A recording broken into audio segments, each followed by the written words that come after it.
Welcome back to the Punny Math Teacher. So our expectations today are the same as before. Remember, these are notes to your future self. Help yourself. Use a shorthand, but one that you'll remember.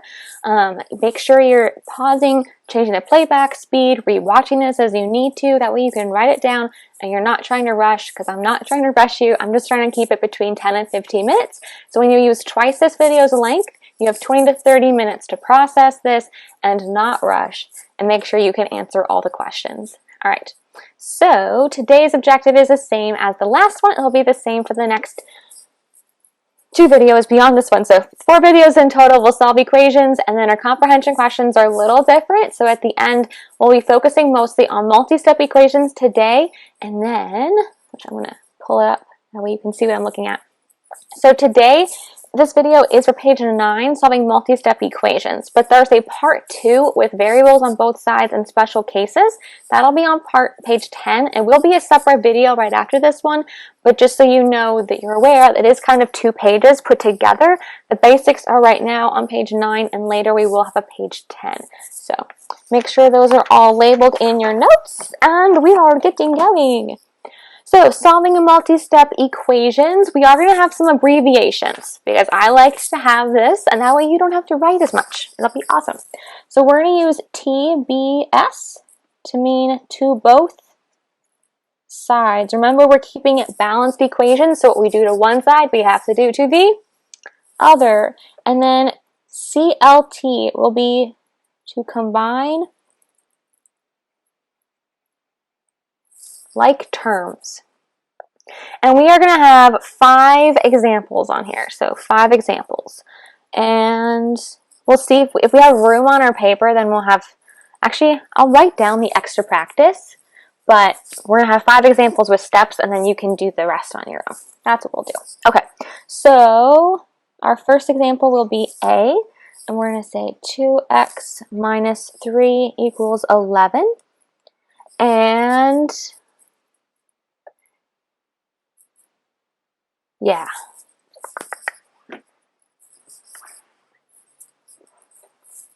We're going to do the do and undo table again.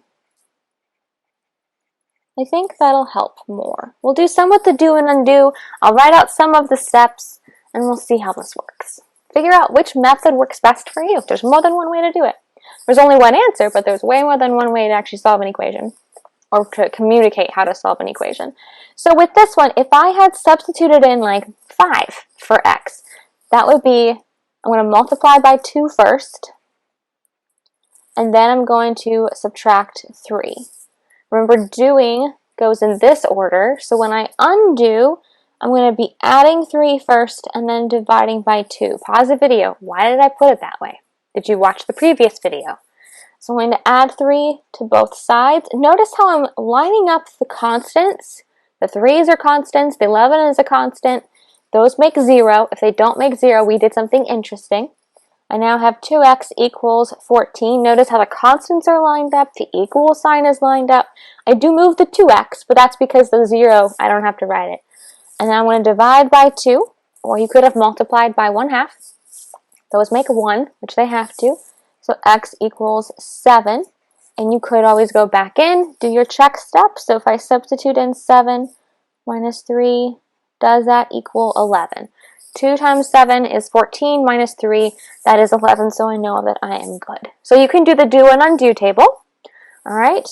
Another way of writing it is just doing steps. So for B, I'm going to have 6/5 of x plus 7 equals 13. And this is still a 2-step equation, so there are 2 steps. That's why it was our bonus one, because there were 2 steps. So we would subtract 7 on both sides, or to both sides. That's what we would do first. And then I would multiply by 5/6 to both sides. Okay, multiplying by 5/6 is the same thing as multiplying by 5 and then dividing by 6. So you could do it that way if you wanted. Alright, so if I do that, what would your answer be? So if I subtract 6, I'm going to end up with 6/5 x equals, or subtract 7. I'm going to end up with 6. Now if I multiply by 5, 6, those make a 1, which they have to.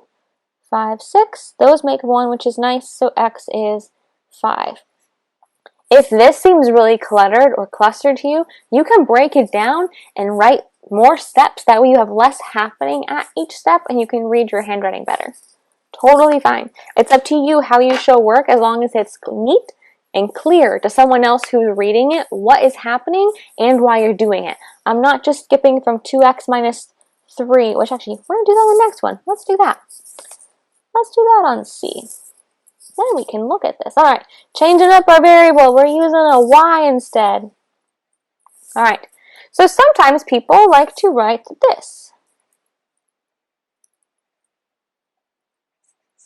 Which one looks more or less cluttered, A, B, or C? So C, I think, looks less cluttered because it's directly, each step has one line. Great. A is better because it's more extended out, expanded.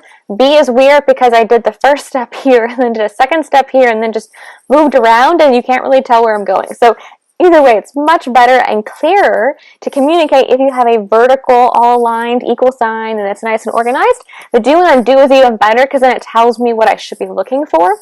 On C, I can read this. I've had practice reading it. But, I'm going to open up my mic there. But how many of you have experienced reading math?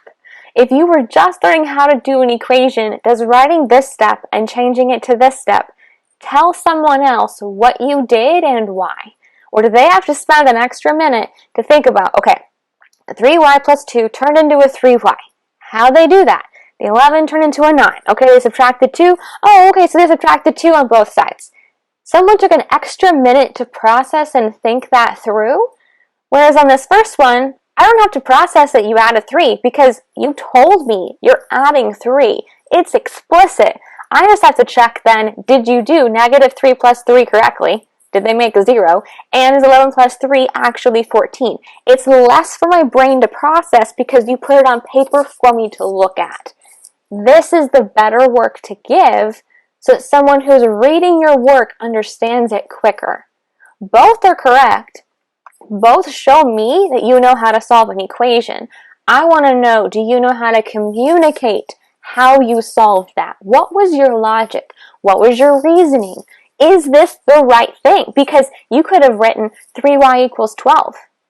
And now I have to go back. Okay, what did you do? You were subtracting 2. 11 minus 2, is that 12? No, that's not 12. And I can't just circle it. Versus if you put 17 right here, I would have to circle the 17, and you know that 17 is incorrect. And then you can go back and rethink your work because you see it. This one, you have to go back and rethink, what did I do? And then check your work. It's an extra step of processing if you get it wrong. It's an extra step of processing for someone to check it. This is okay. This is great. This is awesome, explicit, and really nice for me to read. It's lined up.